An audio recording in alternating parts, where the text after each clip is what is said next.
Salut, vendredi 12 juillet 2024. Donc deuxième vidéo, hein, Macron toujours donc était en direct de Washington après les 75 ans de leur truc là. Et évidemment, ils ont un petit souci, d'où maintenant on comprend mieux les accords bilatéraux.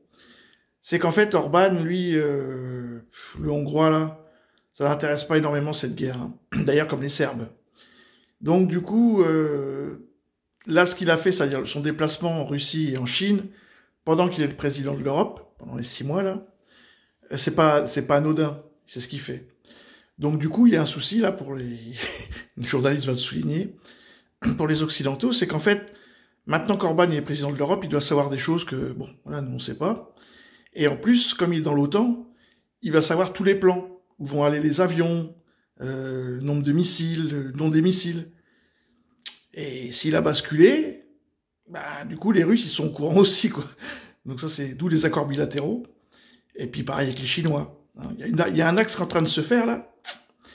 Donc les Européens, ils le voient, donc ça va être compliqué comme gestion. Hein. Donc on écoute.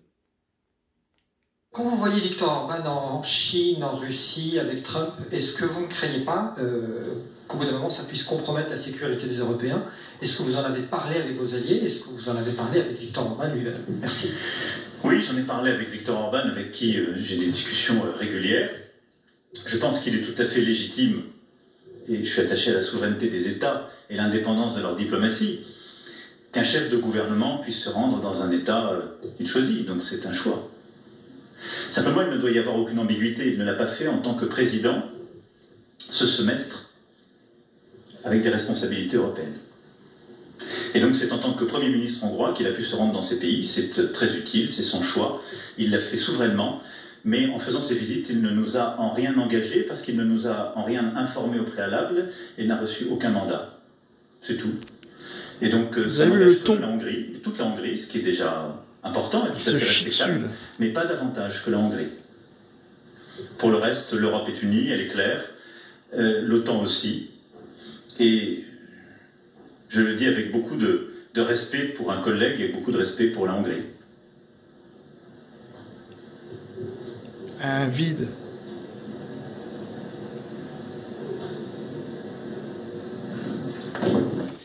Ouais, bon, mais donc du coup, ils se chient dessus, hein, parce que là, ils savent qu'ils ont un gros problème, hein, c'est que le mec, bah, le Hongrois, lui, c'est clair, il est en train de choisir son camp, comme les Turcs, hein, ils vont choisir le camp qui n'est pas l'Europe, et donc du coup, c'est la débandade, hein.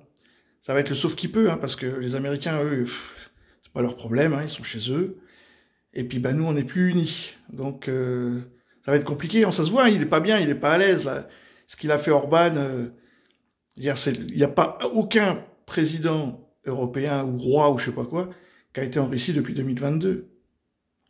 Donc, quand le président de l'Europe, même pour 6 mois, va en Russie, le symbole est quand même pour les autres pays dans le monde, le symbole est énorme, quoi. Et en fait, Orban, ça va être le Raoult de la vaccination, quoi, celui qui a un petit peu emmerdé l'État. Orban, ça va être la même chose, hein. Petit caillou dans la chaussure. Salut les amis.